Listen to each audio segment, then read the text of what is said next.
नमस्कार मु रजत आपण मानक स्वागत करुच्ची आम चैनल ओडिशा खबर को एमिति नुआ नुआ खबर देखिए आम चैनल को सब्सक्राइब कर बेल आइकन टी दबाई दिंतु एवं संपूर्ण खबर जानापी भिडियो टी शेष पर्यंत देखंतु। नमस्कार आज मुख्य खबर भयंकर हेउची बात्या तौगते आरब सागर रे बड़ गुटाउची बात्या तौगते अधिक घनीभूत हेउची भीषणकाय होई स्थलभाग आड़क माड़ी आसुची एही साइक्लोनिक स्टर्म घंटा प्रति 13 किलोमीटर बेगर आग को बढ़ुची। आगामी 12 घंटा मध्य भेरी सिवियर साइक्लोनिक स्टर्म रे परिणत हेबो। यापर उत्तर एवं उत्तर पश्चिम दिगरे गति करी गुजरात मुहां हेबो बात्या तौगते। 18 तारिख मध्याह्नरु संध्या भितर गुजरात उपकूल रे करिबो लैंडफॉल बेल को घंटा प्रति 150 रु 160 किलोमीटर बेगर पवन बहिबो। यह बढ़ी 175 किलोमीटर मध्य छुईपारे बुली पाणीपाग विभागर सूचना। परवर्ती खबर आज कोरोना सुस्थ हेले 10,000 रु ऊर्ध्व रोगी। आज राज्य आउ 10,781 जन कोरोना आक्रांत सुस्थ होइचंती। एने राज्य स्वास्थ्य और परिवार कल्याण मंत्रणालय सूचना देइछि। आज सर्वाधिक खोर्धारु 1,605 जन, सुंदरगढ़ 1,186, कटक 966, कलाहांडी 566, अनुगुल 557, बरगढ़ 530, संबलपुर 458, झारसुगुड़ा 422, पुरी 366, नवरंगपुर 342, गंजाम 285, से भली रायगड़ा 131, देवगढ़ 110, बालेश्वर 97, गजपति 91, गंधमाल 67, मालकानगिरी 67, स्टेटपुल 282 जन आक्रांत सुस्थ होई घर को फेरी। परवर्ती खबर स्वास्थ्य विभाग गठन कला 4टी स्वतंत्र टीम। गुरुतर रोगी को आईसीयू बेड मिलूची कि नहीं जांच करिबो एही टीम। राज्य में केतेक समय रे अभियोग आसुछि आईसीयू बेड आवश्यक करुवा सीरियस रोगी को बेड मिलूना। वीवीआईपी साधारण रोगी यही आईसीयू बेड माड़ी बसुंट फल आईसीयू बेड आवश्यक करुवा गुरुतर रोगी ताहा न पाई छटपट हो मृत्युमुखरे पड़ुछंती। किंतु एबे आईसीयू बेड आवश्यक करुवा रोगी को दियाजिबो प्राथमिकता। एथि निमंते 4टी स्वतंत्र टीम गठन करछि स्वास्थ्य विभाग। केवल कटक एवं भुवनेश्वर रे विभिन्न हॉस्पिटल आईसीयू जांच करिबो एही स्वतंत्र टीम। परवर्ती खबर कोविशील्ड द्वितीय डोज व्यवधान 12 रु 16 सप्ताह को वृद्धि। कोविशील्ड द्वितीय डोज व्यवधान 12 रु 16 सप्ताह को वृद्धि घटना। व्यवधान वृद्धि विज्ञान सम्मत बोली कहिले नीति आयोग सदस्य भिके पॉल। वैज्ञानिक मानक सुपारिश को नहीं व्यवधान अवधि वृद्धि करा जायछि। तेबे टीका अभाव जोगु व्यवधान वृद्धि करा जिबा आलोचना दुखदायक बोली से कहिसंती। से आहुरी मध्ये कहिसंत जे व्यवधान को नहीं कोनोसी प्रकार अपप्रचार वैज्ञानिकଙ୍କ प्रति यह एक अपमान। व्यवधान वैज्ञानिकଙ୍କ निष्पत्ति यह नहीं अपप्रचार एठी शेष हेउ। कोविशील्ड टीका उत्पादन प्रसंग में सूचना देवाक जाई भिके पॉल कहिसंती जे उत्पादन वृद्धि नहीं भारत सरकार एवं बायोटेक मिसी काम करछंती। आरंभ रे कोटिए टीका उत्पादन होउतला एबे 1.5 कोटी हेउची। परवर्ती खबर विषाक्त धुआं को स्वच्छ पवन रे परिणत करिवो स्वतंत्र डिवाइस। साधारणतः घर रोषेई घरु बाहरुथिबा धुआं रु आखि जळी थाए। तेबे धुआं को घरु बाहर करुथिबा चिमनी मेसिन अधिक महंगा होइथिबारु अधिक लोक याकु रोषेई घरे लगाई पारि नथांती। आउ एथिपाई बेले बेले पूरा घर धुआंमय हो जाए। यह दूर करने युव engineer Asif Chauhan electrostatic air purifier design करिसेंती। एही मेसिन रोषेई घरु बाहर थिबा धुआं को शोषण करी ताहाकु ताजा पवन रे परिणत करे। एही स्वतंत्र मेसिन ले 3 प्रकार रेजिस्टेंस कैपेसिटर एवं स्टार्टअप ट्रांसफॉर्मर व्यवहार करा जायछि जहा धुआं रे थिबा किछि कणिका को अधिक मात्रा रे जळाई दिए जेउ धुआं पई आपनक आखि पुडी थाए। परवर्ती खबर ट्विन सिटी रे लॉन्च हैला ई परमिशन एप्लिकेशन। कोरोना संक्रमण को ब्रेक देवाई राज्य में जारी होइछि लॉकडाउन। किंतु एही समय रे किछि लोक लॉकडाउन नियम उल्लंघन करुछंती। एभଳି स्थिति रे ट्विन सिटी पई ई परमिशन व्यवस्था करिछि कमिशनरेट पुलिस। ई परमिशन पई ई एप्लिकेशन आरंभ करिछि कमिशनरेट पुलिस।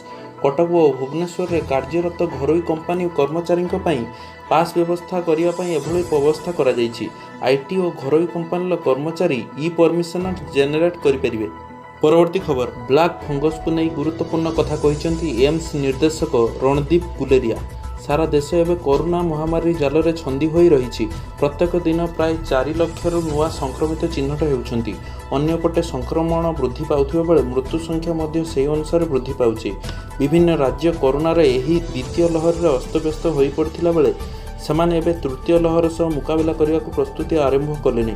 ଦେଶର ସାଧାରଣ ଜନତା କରୋନା ଦାଉରେ ଛଟପଟ ହେଉଥିଲା ବେଳେ ଏବେ ବ୍ଲାକ୍ ଫଙ୍ଗସ୍ ରୋଗ ଲୋକଙ୍କୁ ଅଧିକ ଭୟଭୀତ କଲାଣି। ତେବେ ଏହି ବ୍ଲାକ୍ ଫଙ୍ଗସ୍ ରୋଗ କେଉଁଠୁ ଆସିଲା ଏନେଇ ଏମ୍ସ ନିର୍ଦ୍ଦେଶକ କହିଛନ୍ତି ଯେ ଏହି ରୋଗ ବହୁତ ଆଗରୁ ଅଛି, ହେଲେ ପୂର୍ବରୁ ଏତେ ମାତ୍ରାରେ ସଂକ୍ରମଣ ହେଉନଥିଲା, କିନ୍ତୁ ଏବେ କରୋନା ପାଇଁ ଏହାର ସଂକ୍ରମଣ ବଢ଼ିବାରେ ଲାଗିଛି। ପରବର୍ତ୍ତୀ ଖବର, ଆରମ୍ଭ ହେଲା oxygen concentrator bank, home delivery ହେବ ଅକ୍ସିଜେନ୍। ଦିଲ୍ଲୀରେ ସଂକ୍ରମଣ ବଢ଼ୁଥିଲା ବେଳେ ଅକ୍ସିଜେନ୍ ଅଭାବରେ ଅନେକ ଲୋକଙ୍କ ଜୀବନ ଯାଉଛି। ଏହାକୁ ଦୃଷ୍ଟିରେ ରଖି କେଜରିୱାଲ ସରକାର ଏକ ନୂଆ ପ୍ଲାନ୍ କରିଛନ୍ତି। ରାଜ୍ୟବାସୀଙ୍କ ପାଇଁ ଅକ୍ସିଜେନ୍ ଓ ବେଡ୍ ଅଭାବକୁ ନଜର ରଖି ମୁଖ୍ୟମନ୍ତ୍ରୀ ଅରବିନ୍ଦ କେଜରିୱାଲ ପ୍ରଥମ ଅକ୍ସିଜେନ୍ କନ୍ସେନ୍ଟ୍ରେଟର ବ୍ୟାଙ୍କ ଆରମ୍ଭ କରିଛନ୍ତି। ଏହାଦ୍ୱାରା ଅକ୍ସିଜେନ୍ ଲୋକମାନଙ୍କ ଘରକୁ ହୋମ୍ ଡେଲିଭରି ହୋଇପାରିବ, ଫଳରେ କୌଣସି ବ୍ୟକ୍ତି ଅକ୍ସିଜେନ୍ ଅଭାବରେ ପ୍ରାଣ ହରାଇବେ ନାହିଁ। ଏନେଇ ମୁଖ୍ୟମନ୍ତ୍ରୀ ଅରବିନ୍ଦ କେଜରିୱାଲ ଘୋଷଣା କରିଛନ୍ତି। ପରବର୍ତ୍ତୀ ଖବର, ଏୟାର ଷ୍ଟ୍ରାଇକ୍ କରି ଗାଜାରେ ଥିବା ମିଡିଆ ବିଲ୍ଡିଂ ଉଡ଼ାଇ ଦେଲା ଇସ୍ରାଏଲ।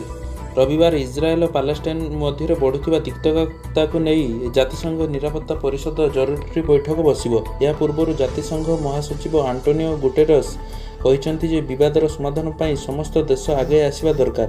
ହେଲେ ଏହା ପୂର୍ବରୁ ମିଳିଥିବା ସୂଚନା ଅନୁଯାୟୀ ଇସ୍ରାଏଲ ଗାଜାରେ ଥିବା ଜାଲା ଟାୱାର ଉପରେ ଏୟାର ଷ୍ଟ୍ରାଇକ୍ କରି 2ଟି ମିଡିଆ ହାଉସର ଅଫିସକୁ ଧ୍ୱଂସ କରିଦେଇଛି।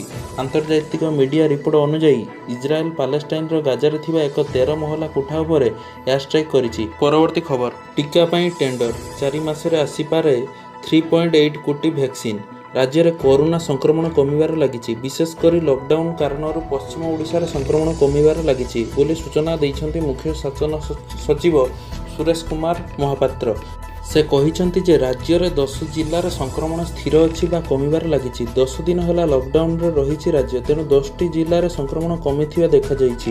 ଅନ୍ୟପଟେ କରୋନା ମୁକାବିଲା ପାଇଁ ଉଚ୍ଚସ୍ତରୀୟ କମିଟି ଗଠନ କଲେ ରାଜ୍ୟ ସରକାର। କମିଟି ଗଠନ ସମ୍ପର୍କରେ ମୁଖ୍ୟ ଶାସନ ସଚିବ ସୁରେଶ ମହାପାତ୍ର ସୂଚନା ଦେଇଛନ୍ତି। କମିଟିରେ ବହୁ ବରିଷ୍ଠ ଡାକ୍ତର, ବୈଜ୍ଞାନିକ ସଦସ୍ୟ ରହିଥିବା କହିଛନ୍ତି ମୁଖ୍ୟ ସଚିବ। ପରବର୍ତ୍ତୀ ଖବର, ସଙ୍ଗରୋଧରେ ଥିବା ବ୍ୟକ୍ତିଙ୍କ ପାଖରେ ପହଞ୍ଚୁଛି ରାପିଡ୍ ରେସ୍ପନ୍ସ ଟିମ୍।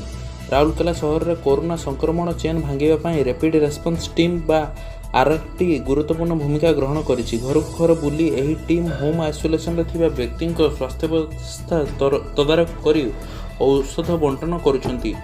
ଶରୀରର ତାପମାତ୍ରା ଏବଂ ଅକ୍ସିଜେନ୍ ସ୍ତର ରେକର୍ଡ କରିବା ସହ ଆବଶ୍ୟକ ସ୍ଥଳେ ରୋଗୀକୁ କୋଭିଡ୍ ଡାକ୍ତରଖାନାକୁ ପଠାଇବା ବ୍ୟବସ୍ଥା କରୁଛନ୍ତି। କୋଭିଡ୍ ମୁକାବିଲା କ୍ଷେତ୍ରରେ ତୃଣମୂଳ ସ୍ତରରେ RRT ପ୍ରମୁଖ ଭୂମିକା ଗ୍ରହଣ କରୁଛି। ହୋମ୍ ଆଇସୋଲେସନରେ ଥିବା ବ୍ୟକ୍ତିଙ୍କ ସ୍ୱାସ୍ଥ୍ୟାବସ୍ଥା ଅନୁଧ୍ୟାନ କରି ଠିକଣା ସମୟରେ ଉଚିତ ପଦକ୍ଷେପ ନେବାରେ ଏହି ଟିମ୍ ପ୍ରଶାସନର ସହାୟତା କରୁଛି। ପରବର୍ତ୍ତୀ ଖବର, କିସ୍କୁ ମିଳିଲା ଫିଟ୍ ଇଣ୍ଡିଆ ସ୍କୁଲ ମାନ୍ୟତା। ଏବେ ବ୍ୟବହାର କରିପାରିବ ଫିଟ୍ ଇଣ୍ଡିଆର ଫ୍ଲାଗ୍ ଓ ଲୋଗୋ।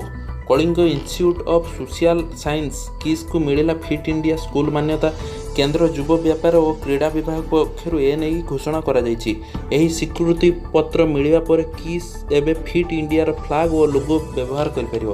କିସ୍ ପ୍ରତିଷ୍ଠାତା ଡକ୍ଟର ଅଚ୍ୟୁତ ସାମନ୍ତ ସର୍ବଦା ପାଠପଢ଼ା ସହ ଖେଳକୁ ଗୁରୁତ୍ୱ ଦେଇଆସିଛନ୍ତି। ଶାରୀରିକ ସ୍ତରରେ ଛାତ୍ରଛାତ୍ରୀ ଯେମିତି ଫିଟ୍ ରହିପାରିବେ, ଏନେଇ କିସ୍ରେ ରହିଛି ଉନ୍ନତ ମାନର ଭିତ୍ତିଭୂମି, ଯାହାଫଳରେ କିସ୍ ଏହି ମାନ୍ୟତା ପାଇବାରେ ସଫଳ ହୋଇଛି। ଗତ 2019 ମସିହାରେ ପ୍ରଧାନମନ୍ତ୍ରୀ ନରେନ୍ଦ୍ର ମୋଦି ଦେଶରେ fit India school grading system ଆରମ୍ଭ କରିଥିଲେ। ପରବର୍ତ୍ତୀ ଖବର, ବରିଷ୍ଠ ନାଗରିକଙ୍କ ପାଇଁ BMCର ବଡ଼ ପଦକ୍ଷେପ। ଟୋଲ୍ ଫ୍ରି ନମ୍ବର 1929କୁ ଫୋନ୍ କଲେ ପାଖରେ ପାଇବେ ଟେଷ୍ଟିଂ ଠାରୁ ଟିକାକରଣ ସୁବିଧା। ବରିଷ୍ଠ ନାଗରିକଙ୍କ ପାଇଁ ବଡ଼ ସୁବିଧା କଲା BMC। 60ରୁ ଅଧିକ ବୟସ୍କ ଯେଉଁମାନେ ଟେଷ୍ଟିଂ ସେଣ୍ଟରକୁ ଯାଇପାରୁନାହାନ୍ତି, ସେମାନଙ୍କ ଘରକୁ BMC ପଠାଇବ ମୋବାଇଲ ଟିମ୍। ଏନେଇ BMC କମିଶନର ସାମ୍ବାଦିକ ସମ୍ମିଳନୀରେ ସୂଚନା ଦେଇଛନ୍ତି। କେବଳ ଏତିକି ନୁହେଁ, ଟେଷ୍ଟିଂ ଭଳି ଟିକାକରଣ ମଧ୍ୟ ଟିକା କେନ୍ଦ୍ରକୁ ଆଣି ଟିକା ଦେଇ ଘରେ ଛାଡ଼ିବା ପାଇଁ ମଧ୍ୟ ବ୍ୟବସ୍ଥା କରାଯାଇଛି।